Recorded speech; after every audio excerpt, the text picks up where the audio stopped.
Buenos días, querido Radio Escuchas. Estamos aquí como todos los días, miércoles, transmitiendo para ustedes el programa El Sínodo. Mi nombre es Asunción Olivares y estamos con mucho gusto aquí con ustedes desde la cabina de Radio San Juan Diego, aquí en la diócesis de Cuautitlán. Recuerden que nos pueden contactar a través de la página de internet www.diocesisdecuautitlán.org.mx. También nos pueden sintonizar o bien nos pueden buscar a través de Facebook, Diócesis de Cuautitlán. También nos pueden mandar algún mensaje a través del número telefónico 5570-07-2489, ya me lo aprendí, y nos pueden hacer llegar algún comentario, sugerencia, alguna inquietud que ustedes tengan, nos pueden hacer llegar un mensaje por WhatsApp. Mi nombre es Asunción Olivares y estamos aquí transmitiendo el programa El Sínodo. El tema es método prospectivo, como los he estado mencionando ya de hace un buen de tiempo, de que vamos a seguir con este tema tan interesante que da para mucho. Tenemos mucho que aprender, tenemos muchísimo que comunicar, muchísimo por hacer. Y pues bueno, la intención del programa es que ustedes vayan conociendo un poco más sobre este tema, ya que se maneja en muchas de las parroquias, esta parte del método prospectivo, no tan conocido en todas partes, pero sí manejado. Entonces es importante que ustedes conozcan un poquito más y la intención es precisamente esta, el que a ustedes se les haga dar estos temas a través de la comunicación.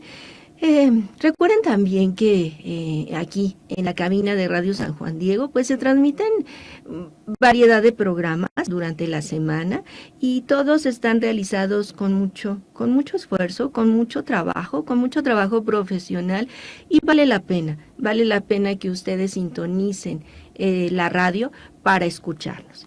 Bien, me toca el día de hoy hacer un poquito de estas cuestiones de la técnica de poder estar checando en Facebook, pero bueno, vamos a ir haciéndolo a la par. Como todas las últimas ocasiones que hemos estado iniciando nuestro programa, iniciamos con una oración. El día de hoy también va a ser de la misma manera. Voy a leer un himno muy bonito, algo importante que es necesario para todos nosotros, es la parte de la oración. Esta oración que es indispensable, tener esta comunicación de nosotros con Dios. En algún momento, algunas personas han escrito, han podido plasmar todo su sentir, todo lo que ellos tienen en su momento, y yo la comparo la oración como la poesía. La poesía, no todas las personas tienen esa capacidad para escribir poesía. Y cuando nosotros llegamos a leer la poesía, podemos darnos cuenta o nos identificamos con alguna de ellas, porque decimos, exactamente así estoy sintiendo, exactamente así estoy pasando en estos momentos. Y cómo podemos nosotros darnos cuenta que hay personas que tuvieron esa capacidad para poder escribir todo lo que estaban sintiendo, y al momento que nosotros lo leemos, nos identificamos con ello. De esa misma manera yo relaciono la oración. Hay oraciones, hay himnos, hay cantos que muchos han escrito, muchas personas los han realizado, y cuando los leemos nos identificamos por cualquier situación que estemos pasando, nos identificamos y entonces podemos decir qué bonito estas palabras, y nos pueden llegar a lo profundo del corazón. Por eso es de que en estas últimas semanas he estado leyendo estos himnos o estos cantos o estas oraciones que alguien escribió en un momento determinado, tan bonitas y que vale la pena compartirlos. Por eso el día de hoy les voy a compartir este himno tan bonito. Y es importante, el juego de palabras que se hace, es importante tener mucha atención para poder comprender el fondo de lo que dice. y dice así: al retornar este día, con voz alegre y canora, celebrando al Redentor, cantemos de Dios la gloria. Por Cristo, el Creador inmenso, hizo la noche y la aurora, con inmóvil ley fijando la sucesión de las horas. La luz eres tú, la antigua ley perfeccionas, y no conoces crepúsculo, y no te apagan las sombras. Concédenos, Padre eterno, que vivamos hoy con loa, con que agrademos a Cristo si tu Espíritu nos colma. Pero hay otro también, otro himno muy bonito, que les decía, esta parte del juego de palabras, que es el que quería yo leer, pero se me traspapeló. Ya no lo encuentro aquí. Denme un momento nada más para podérselos. Aquí está. Y dice así: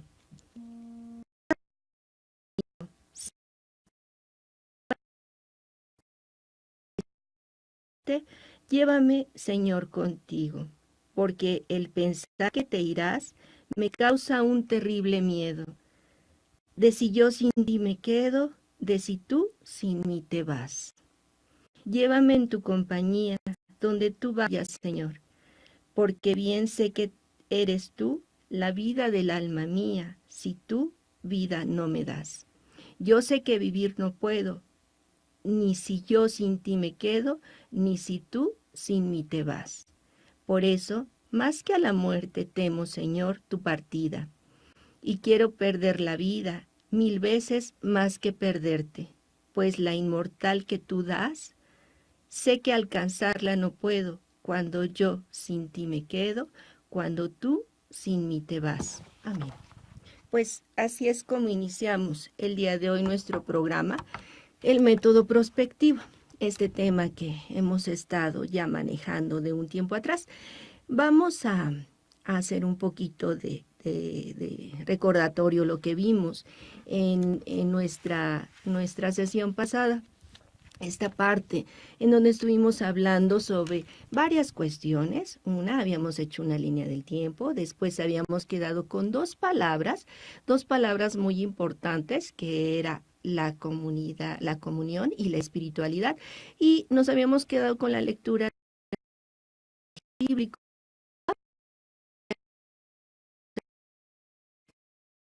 Esta parte de recordar un poquito, vamos a pedir que nos pongan en la pantalla lo que es una línea del tiempo que habíamos estado comentando la vez pasada. Vamos a pedirle a Nancy que nos ayude. Ya está aquí esta línea del tiempo. Pues bien, como habíamos comentado, aquí en nuestra línea del tiempo tenemos unos datos. El primero, tenemos el año 1955. Esta parte del año 1955 en el cual se llevó a cabo lo que es la primera conferencia general del episcopado latinoamericano y el Caribe. Esta conferencia se llevó a cabo en Río de Janeiro. Y recordemos que esta es su punto principal, que decíamos que no se veía una cierta importancia, pudiéramos decirlo así, que se daba que no se le daba a lo que es el continente de Latinoamérica. Se da esta conferencia por el Papa Pío XII y entonces pues empieza a ver que en América Latina hay muchísimos cristianos, muchísimos católicos, pero es insuficiente la parte de los pastores que están a cargo de la iglesia. Por lo tanto, esta escasez del clero se propone trabajar en ello para poder abarcar toda esta parte de lo que es Latinoamérica. En esta parte, en este año 1955, se da esta primera conferencia. Decíamos que se voltea a ver a Latinoamérica como un continente que vamos a ir viendo un dato más adelante, que es la mayor parte del mundo en donde se concentran los católicos. Entonces, se viene a estudiar esta situación y posteriormente, para 1957, como nos lo tiene aquí en la imagen, se da con Gaston Berger la palabra prospectiva. Él propone esta palabra de prospectiva y entonces es cuando empieza él a decir y trabajar y estudiar sobre lo que es la prospectiva, que es todo un trabajo del futuro. Posteriormente a esta fecha se da el Concilio Vaticano II, de 1962 a 1965. Este importante acontecimiento iniciado, mejor dicho, por el Papa Juan XXIII y concluido por el Papa Pablo VI, de 1962 a 1965. Pues bien, este concilio viene a modificar, viene a cambiar la forma de llevarse a cabo la pastoral, la forma de llevarse a cabo, digamos, la iglesia y en su proceder, en su actuar. Por tal motivo, entonces se da lo que es un parteaguas, así pudiéramos decirlo, de lo que es la forma de llevar a cabo la iglesia. Palabras importantes, palabras que se pueden manejar, que es un cambio, no es un cambio en la iglesia, sino un cambio de la iglesia. Esta parte en la cual como iglesia tan importante para nosotros, que podía manejarse en la parte de seguimiento, en la parte de pastoral. Ahora bien, para 1968 se da esta siguiente conferencia, que es la segunda y se lleva a cabo en Medellín, Colombia, en 1968. En esta segunda conferencia se ve la parte de impulsar el desarrollo integral de la persona y la vida social. Toda esta parte en la cual se hace este estudio y se va viendo la necesidad de darle esta prioridad, esta integridad, este desarrollo de la integridad de la persona. Pasamos para 1970, es en Argentina, con Agustín Merelo, cuando propone la parte del método prospectivo. Toma como base el Concilio Vaticano II, este cambio, esta reforma que se pretende. Él estudia lo que fue la prospectiva de Gaston Berger y entonces la conjuga para proponer el método prospectivo, que se aviene muy bien a lo que pretendía el Concilio Vaticano II. Pasamos posteriormente a 1979 con la tercera conferencia de general del Episcopado Latinoamericano y del Caribe, que se lleva a cabo en Puebla. Y en Puebla entonces el elemento fundamental pues es la comunión y la participación. Esta tercera conferencia la lleva a cabo el Papa Juan Pablo II y la lleva a cabo aquí en México, en la ciudad de Puebla. Para 1992 se da la cuarta conferencia, es en Santo Domingo, también la lleva a cabo el Papa Juan Pablo II y el tema es la reconciliación y solidaridad y la presencia mariana en este continente. Para 2007 se da la quinta conferencia en la ciudad de Aparecida y en la parte en la que ya se va manejando más la cuestión de pastoral, como discípulos y misioneros de Jesucristo para los pueblos de Latinoamérica. ¿A qué vamos con toda esta línea de tiempo y con toda esta información? Pues la intención es precisamente ver que en Latinoamérica hay una necesidad muy grande, hay una necesidad de una pastoral que ya había sucedido el Concilio Vaticano II. todo estaba, digamos, controlado, aunque no sea esa así la palabra, la connotación tal, pero todo estaba, se manejaba de una manera fluida, tranquila, en la parte de Europa, pero no así en la parte de Latinoamérica. Hay una necesidad muy grande de evangelización. Se dan estas conferencias, se empieza a trabajar el método prospectivo y surge algo muy importante dentro de nuestra iglesia a raíz de estas conferencias que se empezaron a manejar, y es la teología de la liberación. Probablemente algunos de ustedes lo han escuchado, probablemente algunos de ustedes han leído algo.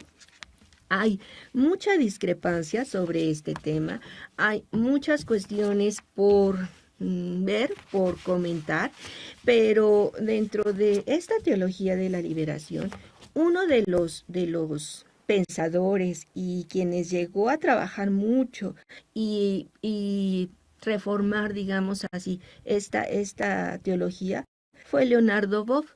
Él en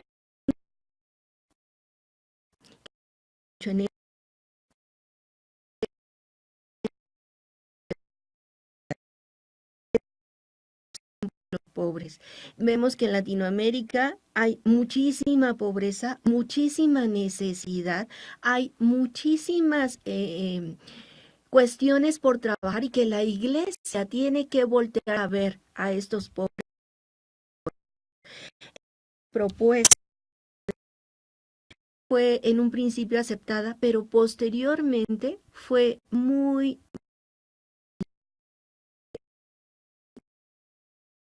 y mal no es la palabra, pero sí fue muy manejada de una manera quizá distorsionada a su intento inicial, a su ideal, porque se empezó a cuestionar a las personas que estaban trabajando en ella y hasta se llegó a la separación, sacerdotes, en este caso Leonardo Boff, que él decide abandonar el sacerdocio por todas las cuestiones que se empiezan a manejar en Roma en contra de la teoría de la liberación.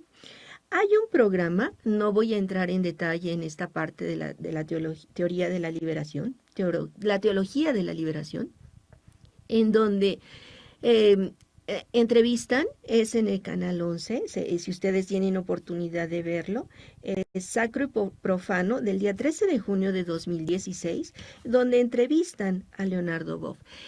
Preguntan sobre esta situación que a él le tocó vivir, este perseguimiento, pudiéramos decirlo así, de la iglesia por sus ideas de la teología de la liberación, y cómo él, ya siendo un ex sacerdote, no es una persona que maneje situaciones negativas ni en contra de la iglesia, al contrario, da sus opiniones de una manera muy, muy profesional y se expresa también de una manera muy adecuada a la forma de seguir de lo que actualmente está haciendo el Papa Francisco. Si ustedes tienen oportunidad de ver este programa, hágalo, es como un referente para que puedan entender un poquito más todo este trabajo que en América Latina se intentó llevar.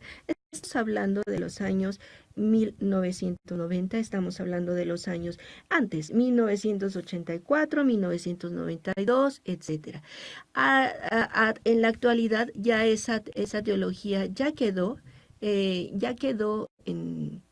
aparte y y entonces ya puede hablarse ahorita, bueno, no que se puede hablar, sino que ya es otro momento el que se está manejando, pero esta teología de la liberación surgió a raíz precisamente de estas conferencias que acabamos de ver en esta línea de tiempo. Pues bien, es importante también que nosotros vayamos contemplando estos antecedentes para ver cómo en nuestro continente se está llevando este método prospectivo. Vamos entonces ahora sí a regresar a nuestra pantalla para poder entonces continuar con nuestro tema, el método prospectivo.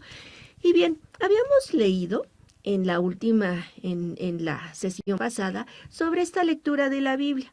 sobre los que no se podía juntar vino nuevo con vino viejo, sobre este remiendo que no se puede hacer a una tela nueva porque se echa a perder.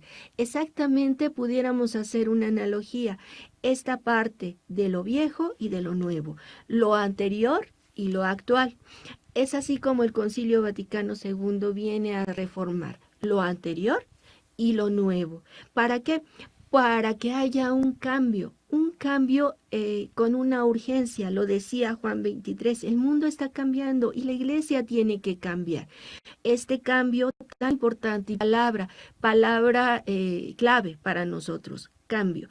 Y estas conferencias que acabo de mencionar, que nosotros ya vimos en nuestra línea del tiempo, hablan sobre el cambio, este cambio tan necesario que nos lo decía el concilio, pero que se empieza ya a ver en Latinoamérica y muy específicamente en estos documentos. Les decía que cada una de estas conferencias genera un documento precisamente con el mismo nombre de la conferencia y los podemos encontrar en internet. Si a ustedes también les llega a inquietar o les llega a producir alguna curiosidad ir a alguna de estos documentos, búsquenlos por internet, ahí los pueden encontrar.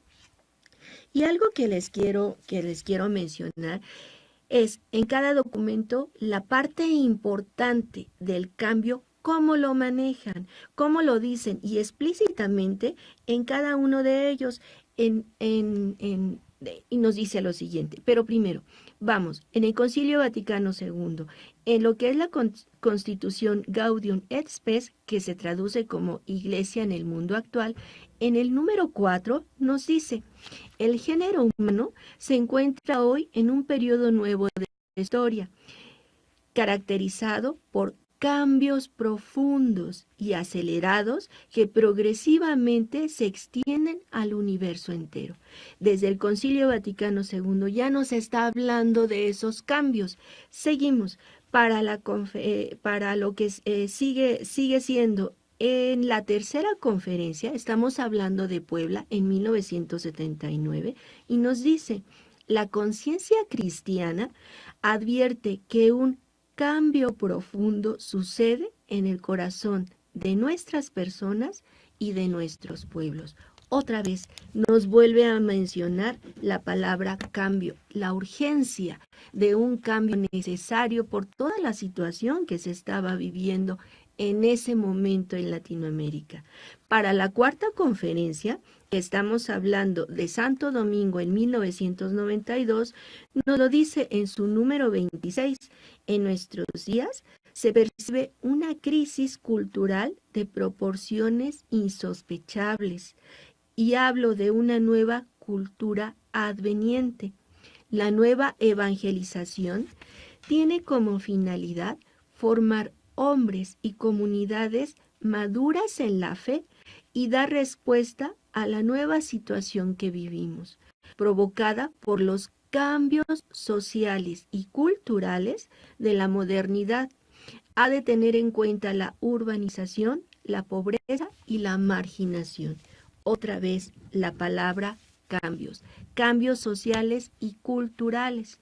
Y la quinta conferencia, que es de Aparecida, y nos dice en el número 34, vivimos un cambio de época cuyo nivel más profundo es el cultural. Esto lo dijeron en el año 2007 el Papa Benedicto XVI.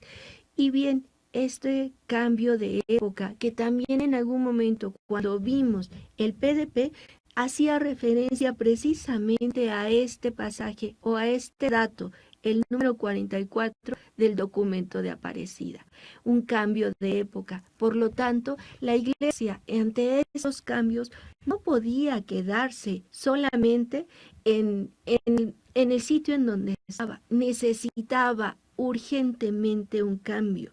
Por lo tanto, primera palabra clave, cambio.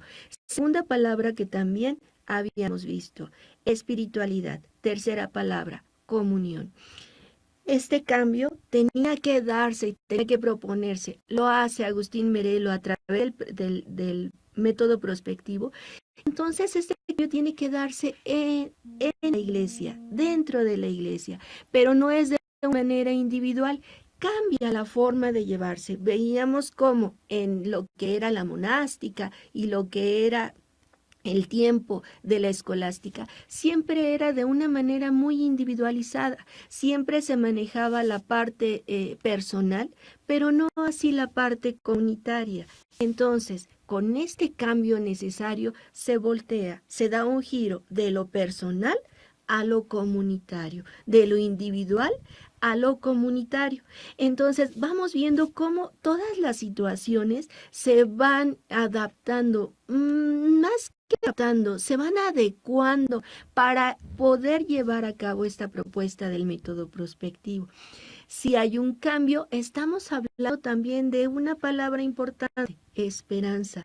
Decíamos que el método prospectivo se aviene a la teología de la esperanza, porque la esperanza no es en este momento, la esperanza la manejamos a futuro, la esperanza la manejamos por lo que esperamos que pueda suceder, lo que esperamos de Dios, lo que esperamos y confiamos en lo que va a suceder, en lo que va a venir. Por tal motivo, el método prospectivo se aviene muy bien porque estamos hablando de un futuro deseado, no de un futuro a ver cómo viene, sino toda una planeación para poder llegar a este método prospectivo. Mejor dicho, para poder llegar a este futuro a través del método prospectivo. Pues bien, estamos entonces hablando también de espiritualidad. Espiritualidad es esta unión que tenemos con Dios, es ver al otro como este mismo Cristo que vive en mí y que también el otro lo puedo ver como ese mismo Cristo. Recordemos que todos formamos la iglesia, todos formamos este cuerpo de la iglesia con diferentes miembros y cada uno de estos miembros tiene actividades diferentes, pero todos trabajan para un mismo fin. Esto es la comunión, esto es la espiritualidad. Si todos trabajamos en un mismo sentir, si todos trabajamos para un mismo objetivo, podemos entonces llevar a cabo este objetivo, el logro de este objetivo de la mejor manera. Comunión, en comunión, todos unidos, todos trabajando para lo mismo y respetándonos estas diferencias que podemos tener para poder lograr este objetivo. No todos tenemos las mismas características, no todos tenemos los mismos dones, pero son necesarios porque complementan para este trabajo que estamos realizando. Así es, comunión. Todos formamos un solo cuerpo, todos tenemos diferentes dones que podemos unirlos para trabajar sobre un objetivo determinado. Espiritualidad, todos nos vemos como hermanos, todos trabajamos y está presente Cristo en nuestro corazón y en cada uno de los demás y podemos trabajar unidos. Y en este cambio que se nos está pidiendo de manera inmediata, para poder lograr una mejora en esta iglesia.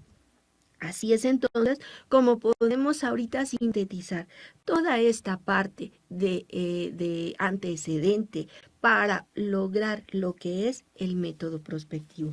Hay un punto que también les quiero mencionar sobre lo que es en algunos documentos que se han manejado sobre la espiritualidad.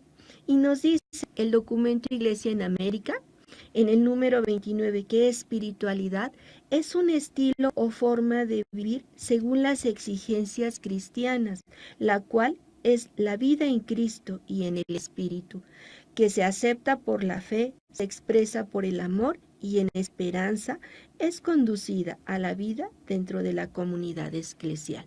Así es como, queridos radioescuchas, hemos llegado hoy al final de nuestro programa, pero traten un poquito de reflexionar. La palabra cambio, la palabra espiritualidad, la palabra comunión y la palabra esperanza, para que en el siguiente programa podamos ya entrar entonces en lo que es cómo se maneja este método prospectivo, qué base tiene y cómo lo podemos ir adaptando, adecuando en nuestras parroquias. Pues me dio mucho gusto de estar con ustedes. Mi nombre es Asunción Olivares y estamos aquí terminando nuestro programa El Método Prospectivo, fue nuestro tema con el programa El Sínodo. Me despido de ustedes, no sin antes decirles que pasen una muy bonita tarde. Nos vemos el próximo miércoles. Hasta luego.